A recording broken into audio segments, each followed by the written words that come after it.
শিক্ষার্থীরা আজ আমরা অঙ্কে দেখবো অনেক লম্বা একটা অঙ্ক, ঠিক আছে না? 1,12,13,600 কত? 18। অনেক লম্বা না? এটা অঙ্ক কিভাবে লিখবো দেখো তো। 1 কোটি কত কোটি? 1 কোটি লিখলাম 12 লক্ষ, তাহলে লিখলাম 12। 1 কোটি 12 লক্ষ মানে কি 13,000। হ্যাঁ 13,600, তাহলে 600 এবার লিখে নি 18, ঠিক আছে?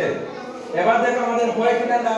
এবার একক, দশক, শতক, হাজার, অযুত, লক্ষ, নিযুত, কোটি। তাহলে কোটি করে কত? 1। তাহলে 1 কোটি মিলে গেছে। বাদে কত লক্ষ? 12 লক্ষ। তাহলে দেখো 12 লক্ষ হয় কিনা? একক, দশক, শতক, হাজার, অযুত, লক্ষ। হ্যাঁ মিলে গেছে।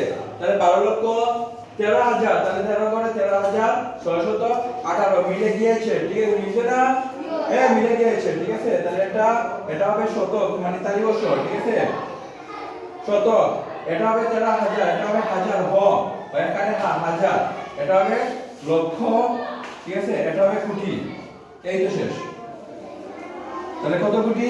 1 কোটি 12 লক্ষ 13,618। সুন্দর, বুঝতে পারছো সবাই?